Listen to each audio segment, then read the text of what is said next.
Well, hello everybody, and welcome to this episode of G-Bear Homesteading the Desert, or it could be prospecting the desert, one or the other. Either way, I'm looking at my Christmas cactus there. I started decorating it because I got a little flack from a couple of people that said that I don't have enough Christmas decorations up. Well, there's nobody to see them out here, so who needs them, right? But just to put a little softness to it, I added some lights to the branches. I need to get 3 more to finish it off. Those are solar lights, so they charged up all day, and later on tonight they'll all be lit. And then I got to get a star for the top of it, and it'll be done.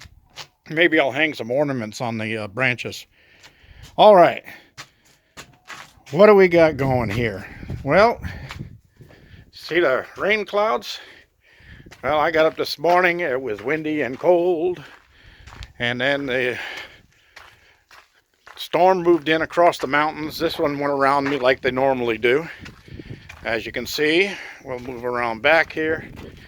They're all back over there, but all day long, it's been snowing on those mountains over there. So when the sky clears up, there's going to be a lot of white on those mountains. It's all moving off that way now, so, or that way. Although that one might come over me. I don't think it's going to drop anything though. It's too late in the day. Okay, the next thing was, here's some more of my rocks that I picked up a long time ago. Every time I see one, I pick it up and put it here. And this is mostly all leverite, although some of it might be interesting. See these ones with the cracks running through and the red lines? Okay, that might be something I might throw into the crusher and break up. And as soon as I get my crusher put back together. And mostly you want to look for stuff that's ugly, like this. See, this is ugly.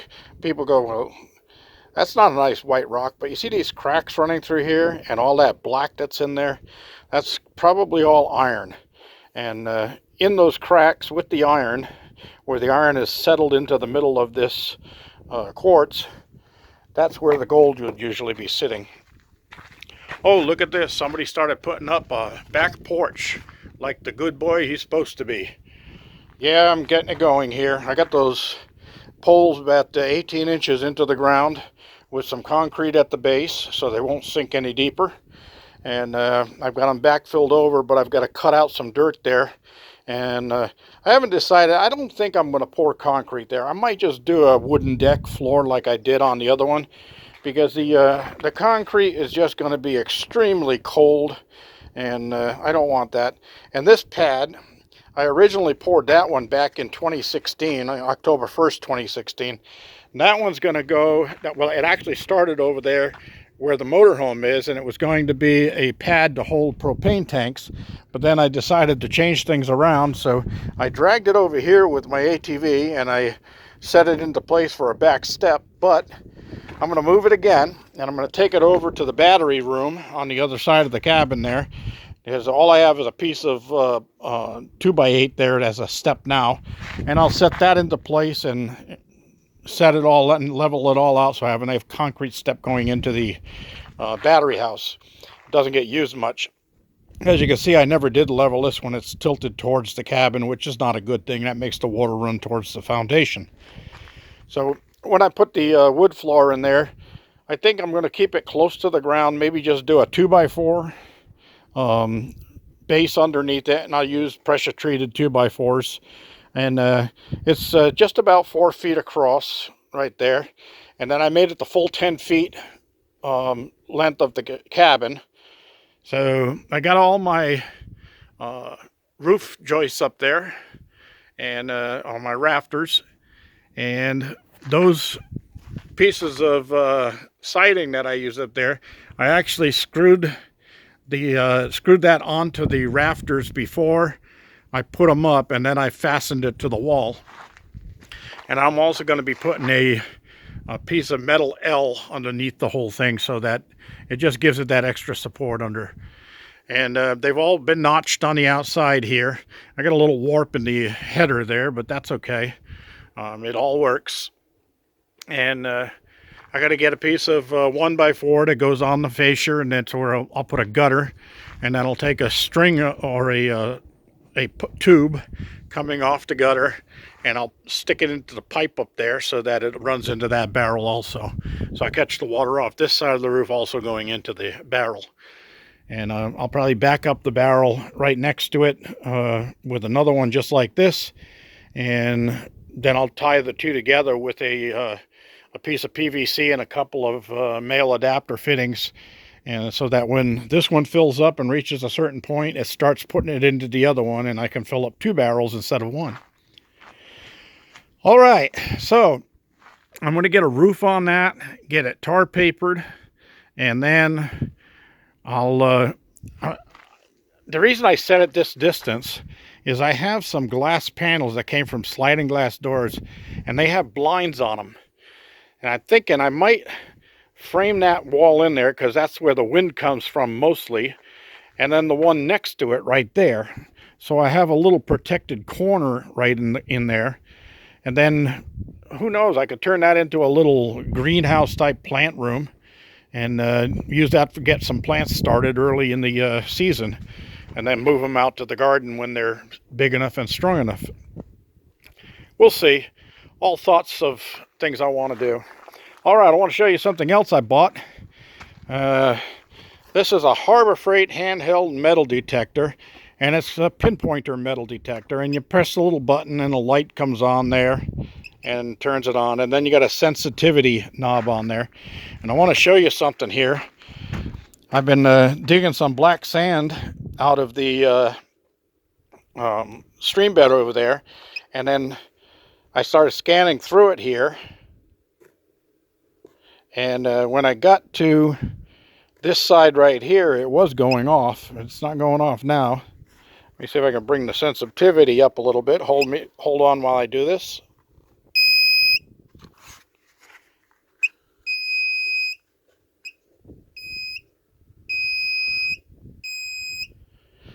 Okay, now that could be all black sand going off there. Let's drop it down just a hair.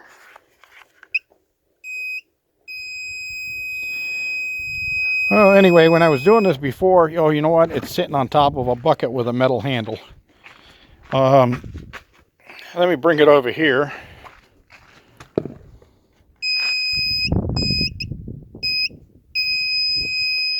Same thing. That's strange. Just a little while ago when I was doing this,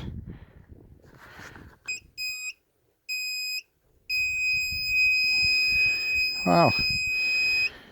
So anyway, let me finish what I was saying.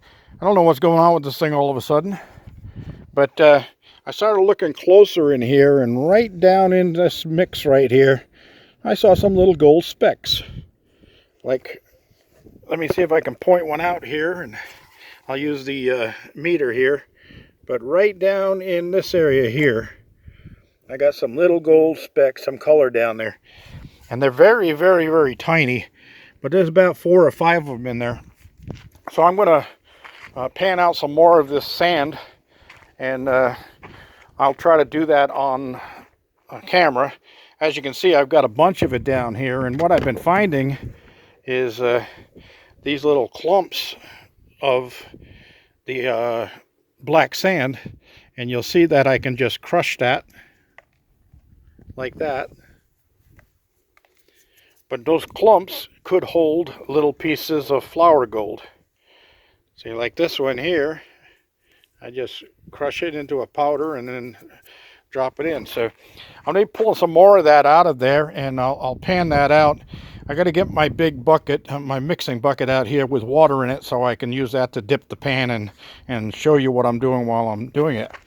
Now also, I found this one, and the sun has gone down now, but I don't know if you'll be able to see it, but right above my thumbnail, in that little hole right there, there's a chunk of gold. See it?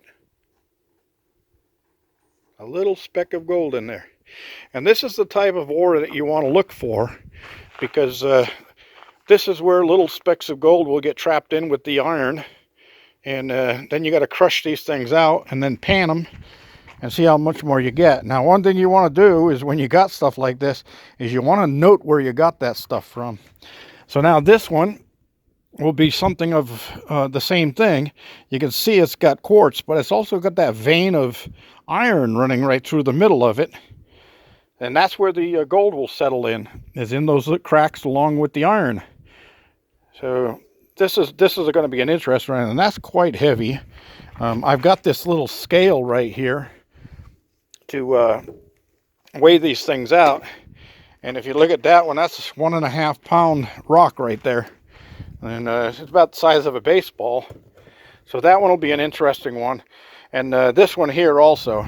And this one is really quite heavy. Now, if you look right above my thumb right there, you see the little gold speck? That's the stuff you're looking for. That's what you want to find. So we'll put that one on there. Look at that. That's a 3 pounder. We're looking at the inside scale. The outside is grams. So this is the inside scale is 3 pounder rock right there. And that's an interesting one. So I will be breaking that one up and seeing what else is inside of it. And so I kind of sorted them out here a little bit to where I can better choose which ones I'm going to go at first. And then you have some stuff like this. Oops, clumsy me. You got some stuff like this, and you can see all the little shine in there. And that's most likely all pyrite, although it's a bright silver color. So I will be taking a closer look at this one and see what we get out of that. But again, this is the type of ore that you're going to find gold in. And you see those cracks and fissures in there. That's where the gold settles in. And when this stuff was molten, it carried gold along with it. Now I'm looking right here in this little hole. Let me see if I can get out here in some sunlight. And don't know if this is going to work. But right there, there's a couple of gold specks. 1, 2, 3 of them is what I see that aren't silver. They're actually gold. So that's something to be looking at right there above my thumb. Okay, so hopefully some of that's going to, forgive the pun, pan out. And we'll see what we get out of it. And I'll keep you guys up to date as to what I find in there. This thing comes with this handy little pouch that makes it a pain in the neck to get it in and out. But it also protects it from dirt because this one is not waterproof. And it doesn't have any discriminator button on it or anything like that. And there's a few reviews of it online. Even on YouTube, there's a few guys that got these things and modified them and put different switches on them and things like that. It's fine for what I need. It's a pinpointer. So what you're supposed to use this for is actually pinpointing. And as you get close to metal with it,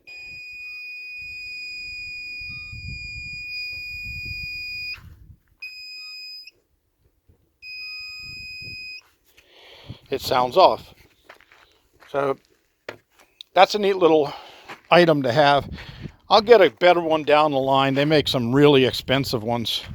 But for right now, I work with what I've got because I've got other things to do. I also picked up this piece of 2x12 by 10 foot long.